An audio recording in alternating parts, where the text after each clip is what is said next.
नमस्कार साथियों। कई बार हम कहते हैं कि भाई राजनीति में जो है ना बहुत बुरे लोग आ गए, राजनीति गंदी हो गई है। हाँ, बिल्कुल बात सही है कि राजनीति में बहुत सारे गलत लोग आ गए हैं, अच्छे लोग भी हैं, ऐसा नहीं है कि सारे ही गलत हैं। लेकिन राजनीति अपने आप में बहुत ही टिपिकल चीज़ है। राजनीति में तो कृष्ण भी आए तो उनको भी बहुत चतुराइयाँ दिखानी पड़ी। ईश्वर ने अवतार लिया और जब राजनीतिक लोगों का सामना हुआ तो उन्हें बहुत ज़्यादा चतुराइयाँ दिखानी पड़ी, तब जाकर के वो उनका सामना कर पाए। और यही स्थिति यहाँ पर है कि राजनीति में बहुत ज़्यादा चतुर और चालाक लोग होते हैं। उन बिनु चतुर बने और चालाक हुए बिना उनका काम चल भी नहीं सकता। भाई कैसे चल जाएगा काम है? व्यवस्थाएं चलानी है, लोगों को समझाना है, दूसरे देशों से संबंध रखने हैं, समाज में चलना है, तो काम चलेगा नहीं। बात सही है, लेकिन एक तथ्य भी इसके पीछे है कि चतुर होना और बेईमान होना दोनों में अंतर है। कृष्ण चतुर थे, बेईमान नहीं थे। ठीक है, ऐसे ही चतुर होना, चालाक होना, समझदार होना, बुद्धिमान होना, ये आवश्यक अंग है राजनीति के। लेकिन बुरे लोग कैसे आ रहे हैं आज के समय में? हम देखते हैं कि बुरे लोग राजनीति में आ रहे हैं और बहुत बड़ी संख्या में आ रहे हैं। अपराधी प्रवृत्ति के लोग बहुत आ रहे हैं। कारण क्योंकि अच्छे लोगों ने उनको जगह दी है, उनको रास्ता दिया है। जब जिस जगह आप उन अच्छे लोग बैठ जाएंगे तो बुरे लोग तो सक्रिय रहेंगे। तो ये अगर बुरे लोगों को राजनीति से हटाना है तो अच्छे लोगों को राजनीति में आना पड़ेगा। अगर दुर्योधन को, शकुनी को हटाना है राजनीति से तो भैया पांडवों को और कृष्ण को राजनीति में आना पड़ेगा। नहीं तो सोचते रहे, विचार करते रहे, कहते रहे कि राजनेता गंदे हैं, खराब हैं, लूट रहे हैं, बेईमान हैं, कहते रहे, कोई फर्क नहीं पड़ेगा जब तक अच्छे लोग राजनीति में नहीं आएंगे और जब तक अच्छे लोगों को आम जनता चुनेगी नहीं। चुनना भी पड़ेगा। और ये कैसे संभव है?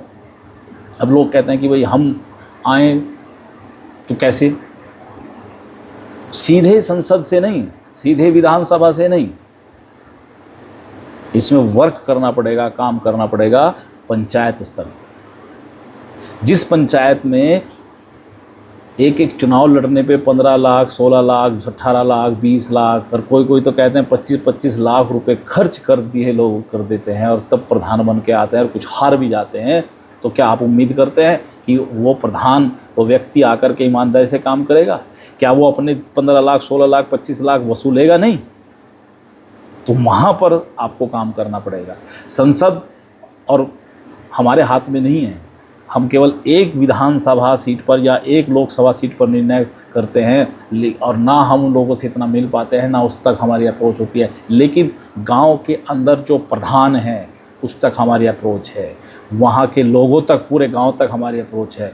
तो गांव के अच्छे लोगों को मिलकर के ये निर्णय करना होगा कि हम उसे चुनेंगे जो शिक्षित होगा, जो अच्छा होगा, जो समाज के हित में होगा।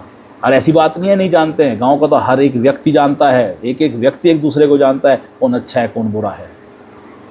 ऐसे व्यक्ति को चुने जो अच्छा हो, ऐसे व्यक्ति को चुने जो समाज हित में हो, क्योंकि आपने उसको बचपन से देखा है कि कौन अच्छा है, कौन बुरा है, कौन बेईमान है, कोई ईमानदार है। जब आप बुरे को चुनोगे, जब आप अपने पास की ग्राम पंचायत में ही अच्छे व्यक्ति को नहीं चुन पा रहे, तो फिर आप कैसे उम्मीद करते हैं कि एक विधायक, एक सांसद, एक मंत्री अच्छा होगा? उससे ईमानदारी की उम्मीद कैसे करते हैं? जब आप 1000, 500, 1500, 2000 या मिठाई का डब्बा, या कई जगह तो कहने वाली बात नहीं है कि सबको पता है क्या क्या बांट करके वोट लेते हैं लोग। तो जब तक हम सुधार अपने घर, अपने आसपास से नहीं करेंगे, तब तक हम बहुत बड़े सुधार की उम्मीद नहीं कर सकते। इसलिए अभी जो पंचायत चुनाव आएंगे तो मैं सभी लोगों से ये निवेदन करता हूँ कि इस बार अपने क्षेत्र में ईमानदार, अच्छे, कर्मठ व्यक्ति को चुनिए। उम्र कम उम्र का हो सकता है, बड़ी उम्र का हो सकता है, कोई भी हो सकता है, उसको चुनिए। और चुनना मात्र 250, 300, 400 वोट में चुनाव हो जाता है। और जब आप एक तरफा मिलकर के लोग सब कहेंगे कि भाई हमें इनको चुनना है, इनको हम इस बार प्रधान बनाएंगे बिना किसी पैसे खर्च के, ईमानदारी से, तो वो व्यक्ति ईमानदारी से पैसा गांव के अंदर खर्च भी करेगा, गांव के साथ खड़ा भी होगा। तो इस बात पर विचार करें। सुधार अपने आप से, अपने घर से, अपने गांव से शुरू करें। और जब आपके पास धीरे धीरे ऐसे प्रधान, ऐसे बीडीसी, ऐसे ग्राम पंचायत सदस्य, ऐसे ही जिला सदस्य, जिला अध्यक्ष, जिला पंचायत अध्यक्ष इस तरह के होंगे, ईमानदार होंगे, धीरे धीरे आने शुरू होंगे, तो आप उनको फिर विधानसभा में भी भेज सकते हैं, संसद में भी भेज सकते हैं, क्योंकि आप उनको चेक कर चुके होंगे कि ये ईमानदार है।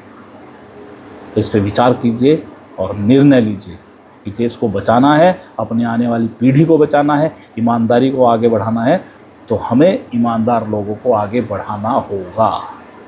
और ऐसे ईमानदार लोगों को जिनको आप बचपन से जानते हैं, आपको पता है उसकी नस नस में कौन अच्छा है, कौन बुरा है।